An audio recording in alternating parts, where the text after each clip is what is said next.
পরিবহন দপ্তরের একজন আধিকারিক হিসাবে অত্যন্ত আনন্দিত যে পশ্চিমবঙ্গের মাননীয় মুখ্যমন্ত্রী শ্রীমতী মমতা বন্দ্যোপাধ্যায়ের উদ্যোগে এবং পশ্চিমবঙ্গ পরিবহন দপ্তরের উদ্যোগে এমন একটা সুন্দর জেটি আমাদের নূরপুর গ্রামবাসী এবং আশেপাশের দুটো তিনটে জেলার যে গ্রামবাসী বা অধিবাসী বা যাত্রী তাদেরকে উপহার দেওয়া হলো। এই যে মানে সুন্দর মুহূর্ত বা এত সুন্দর উন্নয়নের যে জোয়ার চলছে, এখানে আমি একজন ব্রতী হতে পারি বা আমি একজন অংশীদার হতে পারি, আমি নিজেকে ধন্য মনে করছি।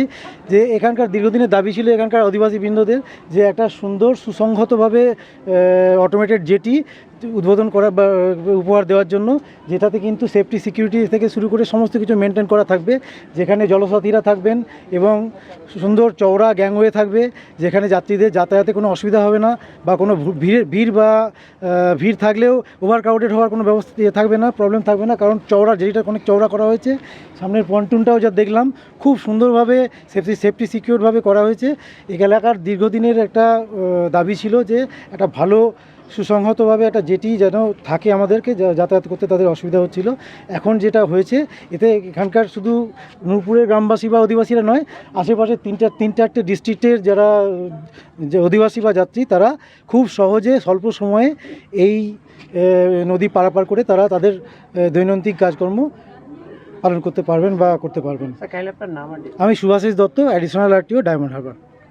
যে উদ্বোধন হচ্ছে খালি এটা নূরপুরের পশ্চিমবঙ্গ সরকারের বিভিন্ন জায়গায়, বিভিন্ন জেলায়, বিভিন্ন পঞ্চায়েতে, বিভিন্ন মিউনিসিপ্যালিটিতে যেসব উন্নয়নের কাজ করছে তার উদ্বোধন করা হচ্ছে। তার অঙ্গ হিসাবে নূরপুরের জেটিও আজ উদ্বোধন করলেন মাননীয় মুখ্যমন্ত্রী ভার্চুয়ালি। সেই অনুষ্ঠানে আমরা সব উপস্থিত হয়েছি। সেই উন্নয়নের এতে খুব ভালো লাগছে, সাধারণ মানুষ উপকৃত হচ্ছে, এর জন্য সবাইকে ধন্যবাদ। আর এর রক্ষণাবেক্ষণের দায়িত্ব তো আমাদের গ্রাম পঞ্চায়েত, নূরপুর গ্রাম পঞ্চায়েত আছে, খুব ভালোভাবে কাজ করে। আশা করি আগামী দিনে মানুষের সহযোগিতায় এই যে ফেরিঘাট আমরা যে উপহার পেলাম সেটা আমরা সুন্দরভাবে নাচার করব, ভালোভাবে চলবে। আমার নাম হচ্ছে সংকল্প সাধন পাল, জয়েন্ট ভিডিও। নূরপুর ফেরিঘাট থেকে যাতায়াত করছেন, আগে কি অসুবিধা হতো আর এখন কি হলো? মানে কোনো একটা বয়স্ক মানুষকেও যদি আনতাম প্রাণ হাতে করে আনতে হবে, কী করে পার হবে, কী করে লাভবে উঠবে, এইরকম নিজেদেরও একটা ভারী ব্যাগ নিয়ে আসলেও মনে হতো কী করে লাভাবো, কী করে উঠবো। কেন আগে কিভাবে নামতেন? আমি ওই তো ভয় নামলে না, কাউকে কাঠের কাটাতন দিয়ে, হ্যাঁ, কাউকে বলতাম দাদা একটু নামিয়ে দিন।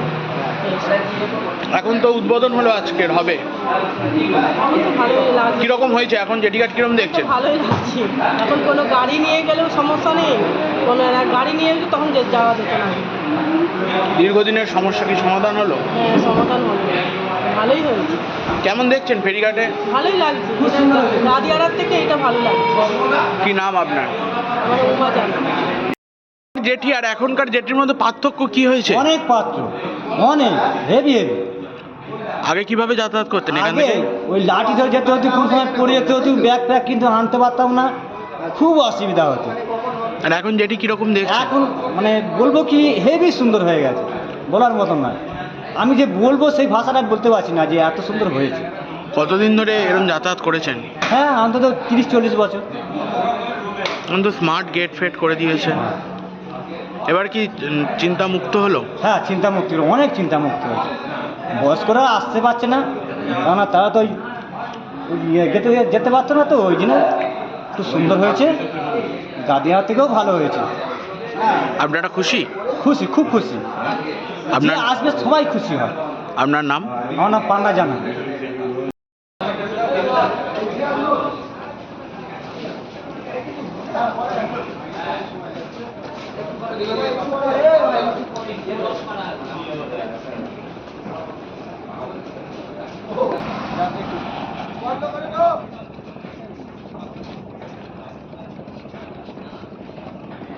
এখানে চলে এসো কাকা।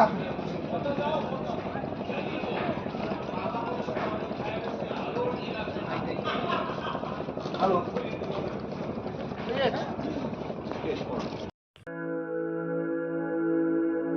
আপনি কি জটিল কিছু সমস্যায় ভুগছেন, সমাধান পেতে চান?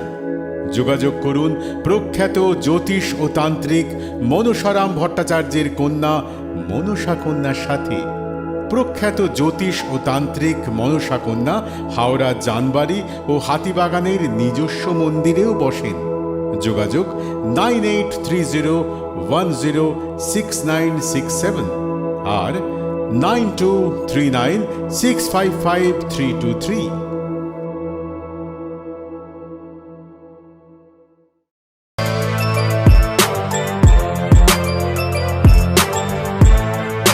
এখন অনেক বড় শ্রী লেদার্স হাওড়া ময়দান।